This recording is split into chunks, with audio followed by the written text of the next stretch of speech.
यह कहानी इतिहास की दो ऐसी जाबाज और बुद्धिमान लड़कियों की है जो अपने देश, अपने लोगों की दर्दनाक मृत्यु का बदला लेने की ठानी और सब बर्बाद और खत्म होने के बाद भी अपनी रणनीति से दुश्मन के साथ क्या क्या किया जानते हैं। पूरी कहानी को बिना स्किप किए हुए देखिए, बहुत इंटरेस्टिंग कहानी है। तो दोस्तों, मैं इसके सरिता आपसे बस इतना ही कहना चाहूँगी कि मेरी मेहनत को सपोर्ट करें। अगर आप इस चैनल पर नए हैं तो नीचे सब्सक्राइब का बटन है, उस पर क्लिक करें और बेल आइकन को भी बजा दें ताकि मेरा वीडियो सबसे पहले आप तक जाए।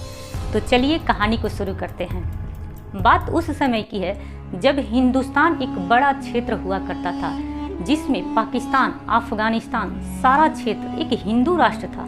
हिंदुस्तान पर पहला सफल मुस्लिम आक्रमणकारी मोहम्मद बिन कासिम था और उस समय हिंदुस्तान के सिंध पर राजा दाहिर का हुकूमत था। उन्होंने मुस्लिम आक्रमणकारियों के छक्के छुड़ा दिए। सूर्य और परिमल राजा दाहिर सेन की बहादुर पुत्रियां थी, जिसने शैतान कासिम और हजाज का बहादुरी और चतुराई से जो किया हम आगे सुनते हैं।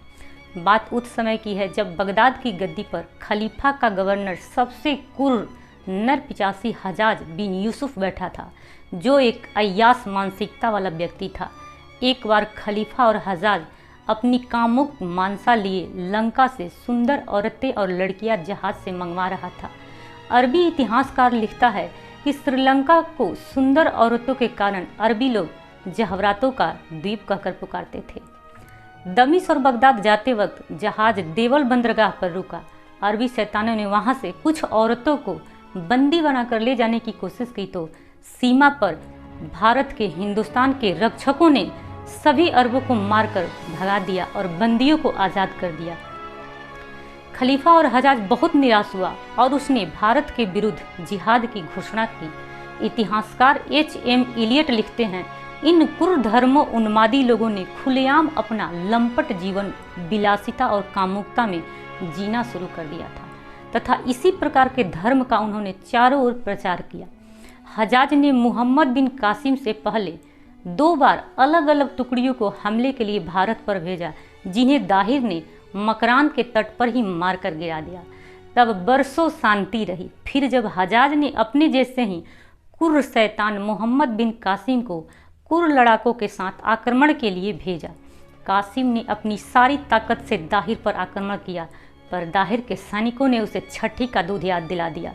कई दिनों की भयानक लड़ाई के बाद कासिम की क्रूरता से भयभीत होकर दाहिर के मंत्री ने जब शांति संधि का बात की तो दाहिर ने कहा, उनसे कैसी शांति, वे हमारी स्त्रियों को बलात्कार कर रहे हैं, उनको लूटकर अरब के बाजार में बेच रहे हैं, हमारे मंदिरों को मस्जिद बना रहे हैं और हिंदुओं को जबरन तलवार के बल पर मुसलमान बना रहे हैं और इनकार करने पर मौत के घाट उतार दे रहे हैं। एक मंत्री की तो संधि की बात पर दाहिर ने गुस्से में गर्दन ही काट दी। वह वीरता के साथ लड़ता रहा और कासिम के छक्के छुड़ा दिए। पर भारत और भारतीयों के दुर्भाग्य से हिंदुओं से ईर्ष्या करने वाले निरोनकोट और सिविस्ता के राजनीतिक बौद्धों ने गद्दारी करते हुए शैतान कासिम की भारी मदद की। इतिहासकार राय मजूमदार चौधरी ने इस बात का मत का समर्थन किया है। उनकी मदद से कासिम ने छल से अपने कुछ सैनिकों को रात के समय में औरतों के वेश में स्थानीय औरतों के झुंड में दाहिर की सेना के पास भेजा। रोती बिलखती आवाज़ों के कारण राजा दाहिर उनकी मदद के लिए आए और कासिम ने अंधेरे का फायदा उठाकर अकेला दाहिर पर हमला बोल दिया। दाहिर हजारों हत्यारों के बीच लड़ते रहे। उनकी तलवार टूटी, फिर भालों ने उन्हें भेद दिया। शरीर में भाला निकालकर लड़ते रहे, फिर भी उन्हें तीरों ने भेद दिया और वे वीर गति को प्राप्त किए। सिंध की राजधानी अलौर पर कासिम ने अधिकार कर लिया, पर कासिम के लिए अभी भी रास्ता आसान नहीं था। दाहिर की पत्नी मैनाबाई ने राओर के किले के भीतर से ही सैन्य संचालन किया और कासिम के दांत खट्टे कर दिए, परंतु अंततः मुसलमान किला फतेह करने में कामयाब हो गए और किले की औरतों को रानी सहित जौहर कर ली। हजाज ने कासिम को संदेश भेजा, काफिरों को जरा भी मौका मत देना, तुरंत उनके सिर कलम से कर देना, यह अल्लाह का हुक्म है।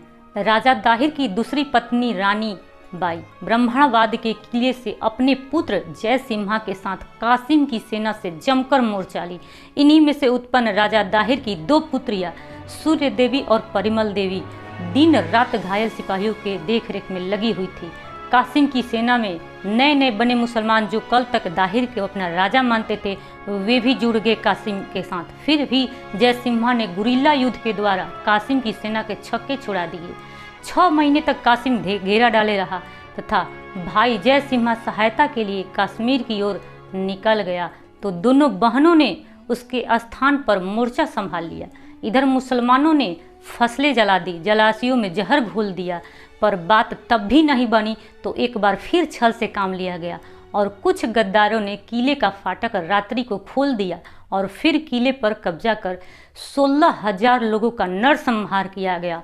राजा दाहिर की दोनों पुत्रियों को सूर्य देवी और परिमल देवी को बंदी बनाकर खलीफा वालिद के पास भेज दिया गया, क्योंकि हजाज को भी ये जानकारी मिली थी कि दाहिर की दोनों बेटियां बला की खूबसूरत है और अयासी खलीफा का हुकूमत भी था। लूट और गुलामों के झुंड के साथ दाहिर की दोनों पुत्रियां सुंदर और कोमल अंगों वाली वीर बलाएं दमिश्क पहुंची। उनको श्रृंगार करके पेशी युग बनाया गया। इतिहासकार इलियट लिखते हैं, खलीफा वालिद ने दुभाषियों से बड़ी छोटी का पता लगाने को कहा ताकि बड़ी का भोग पहले लगाया जा सके और छोटी का बाद में। बड़ी को अपने पास रखकर खलीफा छोटी को वापस हरम में भेज दिया। खलीफा उसकी सुंदरता से मंत्र मुग्ध हो गया था। उसने उसके कोमल शरीर पर अपना हाथ रखकर उसे अपनी ओर खींचा।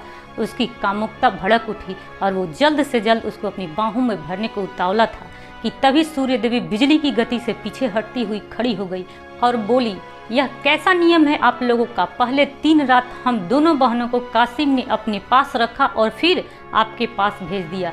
संभवतः अपने नौकरों की जूठन खाने का ही रिवाज है आप लोगों में।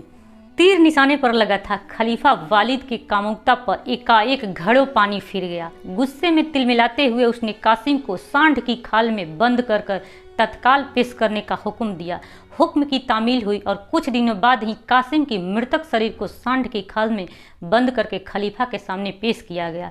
खलीफा ने दोनों बहनों को बुला लिया और बोला, देखो किस प्रकार मेरे आदमियों ने मेरे आदेशों का, मेरी आज्ञा का पालन किया है। सूर्य देवी ने मंद मुस्कान के साथ कहा, निसंदेह आपकी आज्ञा की पूर्ति हुई है, पर आपके पास मस्तिष्क एकदम खाली है।